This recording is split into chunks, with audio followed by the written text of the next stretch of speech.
Hello boys, video ನೋಡೋಕ್ಕೆ ಬಂದಿರತಕ್ಕಂಥ ಎಲ್ಲರೂ ಕೂಡ ಸ್ವಾಗತ. ನನಗೆ ಗೊತ್ತು ನಿಮಗೆ ಒಂದು ಹುಡುಗಿ ಬೇಕಾಗಿದ್ದಾರೆ ಮದುವೆ ಆಗೋದಕ್ಕೆ. ಸುಮಾರು ವರ್ಷಗಳಿಂದ ಹುಡುಕಾಟ ಮಾಡ್ತಿರ್ತೀರಾ, ಬಟ್ ಸ್ಟಿಲ್ ನಿಮಗೆ ಇಷ್ಟ ಆಗುವಂಥವ್ರು ಸಿಗ್ತಾ ಇರಲ್ಲ. ಸೊ ನಮ್ಮ ಒಂದು ಚಾನಲಲ್ಲಿ ನಿಮ್ಮ ಹೆಸರು, ಊರು, ಒಂದು ಫೋಟೋಗಳನ್ನು ಪ್ರಸ್ತುತ ನಮ್ಮ ಒಂದು ಜಿಮೇಲ್ ಐ ಡಿಗೆ ಕಳಿಸಿಕೊಡಿ. ಜಿಮೇಲ್ ಐ ಡಿ ಡಿಸ್ಕ್ರಿಪ್ಷನಲ್ಲಿ ಕೊಟ್ಟಿದ್ದೆ ನೋಡಿ, ಅಲ್ಲಿಗೆ ಕಳಿಸಿ. ನಿಮಗೆ ಮ್ಯಾಚ್ ಆಗುವಂಥವ್ರು ಅಥವಾ ಅಕ್ಕಪಕ್ಕದ ಊರಿನವರಿದ್ದರೆ ನಾನು ಖಂಡಿತವಾಗ್ಲೂ ನಿಮಗೆ ತಿಳಿಸ್ತೀನಿ. ಇವರ ಹೆಸರು ಬಂದುಬಿಟ್ಟು ಶ್ರಾವಣಿ ಯಲ್ಲಾಪುರ, 26ರ ವಯಸ್ಸು, ಮೇಷರಾಶಿ, 67 kg ತೂಕದ ಒಂದು ಹೆಣ್ಣು. ನೋಡೋದಕ್ಕೆ ಬಿಳಿಯ ಮುಖ, ದಪ್ಪನೆಯ ಒಂದು ಶರೀರ ಹೊಂದಿದ್ದಾರೆ. ಮನೆಯಲ್ಲಿ ನನಗೆ ಕಂಡ್ರೆ ಯಾರಿಗೂ ಕೂಡ ಆಗಲ್ಲ. ಸೊ ಎಲ್ಲರೂ ಕೂಡ ಬೇಗ ಮದುವೆ ಆಗಿಬಿಟ್ಟು ನನ್ನ ಒಂದು ಮನೆಯಿಂದ ತೊಲಗುವಂಥ ಜಗಳ ಮಾಡ್ತಿದ್ದಾರೆ. ಯಾಕೆ ಅಂತಂದರೆ ಇವರ ತಂದೆಯವ್ರಿಗೆ 2 ಜನ ತಾಯಿಯಂದರು ಸ್ನೇಹಿತರೆ. ಮೊದಲನೇ ತಾಯಿ ಇವ್ರಿಗೆ ಇರಲ್ಲ. ಪ್ರಸ್ತುತ ಅವರ ತಂದೆಯವರು 2ನೇ ಮದುವೆಯಾಗಿ ಮತ್ತೊಬ್ಬ ವಿವಾಹ ಆಗಿಬಿಟ್ಟು ಬಂದಿರ್ತಾರೆ. ಅವರಿಗೆ ಪ್ರಸ್ತುತ ಈ ಒಂದು ಶ್ರಾವಣಿ ಕಂಡ್ರೆ ಆಗಲ್ಲ. ಅದಕ್ಕೋಸ್ಕರನೇ ನಿಮ್ಮ ಮೂಲಕ ನನಗೆ ತಾಯಿಯ ಪ್ರೀತಿಯನ್ನು ತೋರುವಂತಹ ಹುಡುಗನೂ ಆಗಿರಬೇಕು, ನನಗೆ ತಂದೆ ಸ್ಥಾನದಲ್ಲಿ ನಿಲ್ಲುವಂತಹ ಒಳ್ಳೆಯ ಯುವಕನೂ ಆಗಿರಬೇಕು. ಆ್ಯಂಡ್ ಅವರು ಇದ್ದರೆ ತಿಳಿಸಿ ಸರ್ ಅಂತ ಹೇಳಿದ್ದಾರೆ. ತುಂಬ ಒಳ್ಳೆಯ ಒಂದು ಕಷ್ಟದಲ್ಲಿ ಬಂದಿದ್ದಾರೆ ಇವರು. ತುಂಬ ವರ್ಷಗಳಿಂದ ಒಂಟಿಯಾಗಿದ್ದೇನೆ, ಅದಕ್ಕೆ ನಿಮಗೆ ನನ್ನ ಒಂದು ಮಾಹಿತಿ ಕಳಿಸೋದಕ್ಕೆ ಆಗಲಿಲ್ಲ. ಇವತ್ತು ಧೈರ್ಯ ಮಾಡಿ ಕಳಿಸಿದ್ದೇನೆ ಅಂತ ಹೇಳಿದ್ದಾರೆ. ಊಟದ ವಿಚಾರದ ಜೊತೆಗೆ ವೈಯಕ್ತಿಕವಾಗಿ ನನ್ನ ಜೊತೆ ದಿನಾಲೂ ಜಗಳ ಆಡ್ತಾಳೆ ಆ ಒಂದು ಮಹಾತಾಯಿ. ಅಪ್ಪ ಬೇರೆಯವರ ಸಹವಾಸ ಜಾಸ್ತಿ ಮಾಡ್ತಾರೆ. ನನ್ನ ಬಗ್ಗೆ ಕಾಳಜಿ ಮಾಡೋದಾಗಿರಲಿ, ನೀನು ಉಂಡಿಯಾ ಇದೆಯಾ ಅಂತ ಕೇಳೋದು ಕೂಡ ಇಲ್ಲ. ಇದು ಇವರ ಒಂದು ಪ್ರಾಬ್ಲಮ್ಸ್ಗಳು, ಅರ್ಥ ಆಯ್ತಾ? ಸೊ ಎಲ್ಲರಿಗೂ ಕೂಡ ಅವ್ರದ್ದೇ ಆಗಿರತಕ್ಕಂಥ ಕೆಲವೊಂದಿಷ್ಟು ಆಸೆ ಆಕಾಂಕ್ಷೆಗಳಿರುತ್ತೆ. ಅದರಲ್ಲಿ ಈ ಒಂದು ಹುಡುಗಿಗೆ ತುಂಬ ಕಷ್ಟದಲ್ಲಿರ್ತಕ್ಕಂತಹ ಪ್ರಾಬ್ಲಮ್ ಈ ರೀತಿಯಾಗಿದೆ. ಸೊ ಅದಕ್ಕೋಸ್ಕರನೇ ಅವರು ಇನ್ನೊಂದು 4 ವರ್ಷ ಆಯಿತು ಮನೆಯಲ್ಲಿ ಅನಿಸ್ಕೊಂಡು ಸುಮ್ಮನೆ ಇದ್ದಾರೆ. ನಮ್ಮ ಚಾನಲನ್ನು ನೋಡೋಣ, ನನ್ನ ಮಾಹಿತಿಗಳನ್ನು ಕಳಿಸೋಣ. ಸೊ ಇವ್ರಿಗಿಂತ ಒಳ್ಳೆಯದಾಗಿರ್ತಕ್ಕಂಥ ಕುಟುಂಬದ ಹುಡುಗ ಬಂದರೆ ಖಂಡಿತವಾಗ್ಲೂ ಮದುವೆ ಆಗ್ತೀನಿ ಅಂತ ಕಳಿಸಿದ್ರು. ಸೊ ನೀವೇನಾದರೂ ನೋಡ್ತಕ್ಕಂಥ ಹುಡುಗರು ಇವರು ಇಷ್ಟ ಆದರೆ ಖಂಡಿತವಾಗ್ಲೂ ಇವರಿಗೆ ನೀವು ಮೇಲ್ ಮಾಡಿ ಅಥವಾ ಜಿಮೇಲ್ನ ಮುಖಾಂತರ ಕಳಿಸಿ.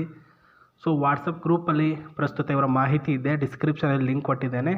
ಜಾಯ್ನ್ ಆಗಿ ಪ್ರಸ್ತುತ ಇವರಿಗೆ ನಿಮ್ಮ ಊರು ಇರ್ತಕ್ಕಂಥ ಪ್ಲೇಸಿಗೆ ಕಳಿಸಿದರೆ ಖಂಡಿತವಾಗ್ಲೂ ಅವ್ರು ನಿಮಗೆ ಇಷ್ಟಪಡ್ತಾರೆ. ಸ್ವಲ್ಪ ಕನಸಿದೆ ಸ್ನೇಹಿತರೆ ಈ ಒಂದು ಹುಡುಗಿಗೆ. ಸೊ ನಮಗೆ ಪ್ರೀತಿ ಕೊಡುವಂತಹ ವ್ಯಕ್ತಿ ಯಾರೂ ಇಲ್ಲ, ನೀವೇ ಕೊಡಬೇಕು ಅಂತ ಹೇಳಿರೋದು. ತುಂಬ ಮುಗ್ಧಳು ಈ ಒಂದು ಹುಡುಗಿ. ಫೋಟೋ ನೋಡಿದ್ರ ಈ ಕಡೆ ತೋರಿಸ್ತೀನಿ ನೋಡಿ. ಸೊ ಕನಸು ನಂಬರ್ 1, ಲೈಫ್ನಲ್ಲಿ ಈ ಒಂದು ಕಾರು ಏನು ನೋಡ್ತಿದ್ದೀರಾ ಅದರಲ್ಲಿ ತುಂಬ ಸಲ ಸುತ್ತಾಡಿದ್ದಾರೆ. ಯಾಕಂದರೆ ಇವರ ತಂದೆಯವರೇನಿದ್ದಾರೆ ಅವರ ಒಂದು ಹೆಂಡತಿಗೆ, ಸೊ ಇವರ ಫ್ಯಾಮಿಲಿ ಡೀಟೇಲ್ಸ್ ಫಸ್ಟಿಗೆ ಹೇಳ್ತೀನಿ ನೋಡಿ.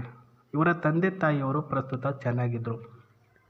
ತಾಯಿಯವರು ಪ್ರಸ್ತುತ ಒಂದು ಕೆಲಸ ಜೊತೆಗೆ ಮನೆ ಕೆಲಸ ಎಲ್ಲವನ್ನು ಮಾಡ್ಕೊಂಡು ಬಂದರೂ ಕೂಡ ತಂದೆಯವ್ರಿಗೆ ಆಗ್ತಾ ಇರಲಿಲ್ಲ. ಸೊ ಇದರ ಮಧ್ಯೆ ಅಪ್ಪ ಬೇರೆಯವರ ಜೊತೆ ಒಂದು ಅಫೇರನ್ನು ಇಟ್ಕೊಂಡಿದ್ರು ಅಂತ ಅಮ್ಮನಿಗೆ ಗೊತ್ತಾಗುತ್ತೆ. ಇದರ ಮಧ್ಯೆನೇ ಜಗಳ ಆಡೋದಕ್ಕೆ ಸ್ಟಾರ್ಟ್ ಮಾಡ್ತಾರೆ.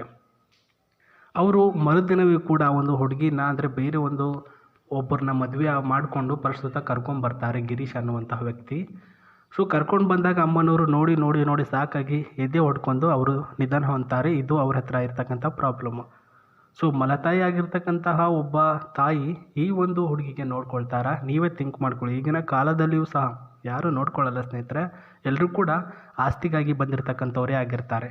ಸೊ ಅವ್ರ ತಂದೆ ಹತ್ರ ಕಾರಿದೆ, ಮನೆ ಇದೆ, ಸೊ ಗದ್ದೆ ಇದೆ, ಎಲ್ಲನೂ ಕೂಡ ಇದೆ. ಅವಾಗೆಲ್ಲ ಅವರು ಈಗ ಒಂದು ಕಾರಲ್ಲಿ ಸುತ್ತಾಡಿದ್ದಾರೆ, ಓಡಾಡಿದ್ದಾರೆ, ಎಲ್ಲನೂ ಕೂಡ ಮಾಡಿದ್ದಾರೆ. ಇವಾಗೇನು ನನ್ನನ್ನು ಮದುವೆ ಆಗಬೇಕಾಗಿರ್ತಕ್ಕಂಥ ಹುಡುಗ ಪ್ರಸ್ತುತ ನನ್ನನ್ನು ಕರ್ಕೊಂಡು ಹೋಗ್ತಿರಲ್ಲ, ಆವಾಗ ನನ್ನ ಹೆಸರಿಗೆ ಇರ್ತಕ್ಕಂಥ ಈ ಒಂದು ಕಾರನ್ನು ಕೂಡ ಕರ್ಕೊಂಡು ಬರಬೇಕು. ಸೊ ಏನು ವಿಚಾರ ಅಂದರೆ ಅವರ ಹೆಸರಿಗೆ ಅವರ ತಾಯಿಯವರು ಇದ್ದಾಗ, ಮೊದಲನೇ ತಾಯಿ ಇದ್ದಾಗ ಪ್ರಸ್ತುತ ಈ ಒಂದು ಕಾರು ಅವರ ಹೆಸರಿಗೆ ಮಾಡಿರ್ತಾರೆ, ಸೊ ಮಗಳ ಹೆಸರಿಗೆ. ಇವಾಗ ಅದು ಅವರ ಹೆಸರಿಗೇ ಇದೆ, ಬಟ್ ಯೂಸ್ ಮಾಡೋರು ನಮ್ಮ ಒಂದು ಫ್ಯಾಮಿಲಿಯಲ್ಲಿ ನಮ್ಮ ತಂದೆ ಜೊತೆಗೆ ಅವರ ಒಂದು ಹೆಂಡತಿ ಇವರು ಯೂಸ್ ಮಾಡ್ತಿದ್ದಾರೆ. ನನ್ನನ್ನು ಮದುವೆಯಾಗಿ ಹೇಗೆ ಕರ್ಕೊಂಡು ಹೋಗ್ತಿರೋ ನೀವು ಧೈರ್ಯಶಾಲಿಯಾಗಿ ಪ್ರಸ್ತುತ ಇದರಿಂದ ಡಾಕ್ಯುಮೆಂಟ್ ಏನೆಲ್ಲ ಇದೆ ನಾನು ತೆಗೆದುಬಿಟ್ಟು ಇಟ್ಕೊಂಡಿದ್ದೇನೆ. ಈ ಒಂದು ಕಾರನ್ನು ಕೂಡ ನನ್ನ ಜೊತೆಗೆ ಕರ್ಕೊಂಡು ಈ ಕಾರಿನಲ್ಲಿ ಇಬ್ಬರು ಕೂಡ ಹೋಗೋಣ ಅಂತ ಹೇಳಿದ್ದಾರೆ. ಅರ್ಥ ಆಯಿತು ಅಂದ್ಕೊಳ್ತೇನೆ. ಸೊ ಇದೆಲ್ಲನೂ ಕೂಡ ನಾನು ಪ್ರಾಬ್ಲಮ್ ಸಾಲ್ವ್ ಮಾಡ್ತೀನಿ. ಅಷ್ಟು ಧೈರ್ಯ, ಯುಕ್ತಿ ಜೊತೆಗೆ ಶಕ್ತಿ ಇರ್ತಕ್ಕಂಥ ಹುಡುಗರಿದ್ದರೆ ದಯಮಾಡಿ ಸ್ನೇಹಿತರೆ ಅವ್ರಿಗೆ ಮೇಲ್ ಮಾಡಿ ಅಥವಾ ವಾಟ್ಸಪ್ ಮೂಲಕ ನಿಮ್ಮ ಡೀಟೇಲ್ಸ್ಗಳನ್ನು ಕಳಿಸಿಕೊಡಿ. ಮಿಸ್ ಮಾಡ್ಕೊಳಕ್ಕೆ ಹೋಗಬೇಡಿ. ತುಂಬ ಒಳ್ಳೆಯ ಒಂದು ಪ್ರೊಫೈಲ್ ಇದು, ತುಂಬ ಚೆನ್ನಾಗೇ ಇದೆ ಒಳಗಡೆ ಕಾರಿನಲ್ಲಿ. ಸೊ ಸಿಸ್ಟಮ್ ಯಾವ ರೀತಿ ಸಿಸ್ಟಮ್ ಇದೆ ನೋಡ್ಕೊಳ್ಳಿ. ಈ ಒಂದು ಡ್ಯಾಶ್ ಬೋರ್ಡ್ ಸಿಸ್ಟಮು ಮಾರ್ಬಲೆಸ್ ಮತ್ತು ಸಾಫ್ಟ್ ಆಗಿರ್ತಕ್ಕಂಥ ಕೇರಿಂಗ್ ಇದೆ. ಈ ಡ್ರೈವಿಂಗ್ ಸಿಸ್ಟಮ್ ಕೂಡ ನೋಡ್ಕೊಳ್ತಿದ್ದೀರಾ, ಕ್ಲಚ್ಚು ಬ್ರೇಕು ಎಲ್ಲನೂ ಕೂಡ ಅಷ್ಟೇ ಚೆನ್ನಾಗಿದೆ. Gear box system 5+ gears availability ಇದೆ ಈ ಒಂದು ಕಾರ್ನಲ್ಲಿ. ಕಂಫರ್ಟಬಲ್ ಸೀಟ್ ಝೋನ್ ಆ್ಯಂಡ್ ಇಲ್ಲಿ ಬಂದುಬಿಟ್ಟು hand breaking space, air bag, AC ಪ್ರತಿಯೊಂದು ಕೂಡ ಅಷ್ಟೇ ಚೆನ್ನಾಗಿದೆ. ಬಟ್ ಹೆಸರು ಒಬ್ಬರದಾಗಿದೆ, ಕೆಲಸ ಮಾಡೋದು ಒಬ್ಬರದಾಗಿದೆ, ಜೊತೆಗೆ ಅದನ್ನು ಬಳಸೋದು ಒಬ್ಬರದಾಗಿದೆ. ಈ ರೀತಿ ಮ್ಯಾಟ್ರು. ಸೊ ಇದೇ ರೀತಿ ಹೊಸ ಪ್ರೊಫೈಲೊಂದಿಗೆ ನಾನು ನಿಮ್ಮ ಹತ್ರ ಬರ್ತೀನಿ. ನಮಸ್ತೆ, ಟೇಕ್ ಕೇರ್.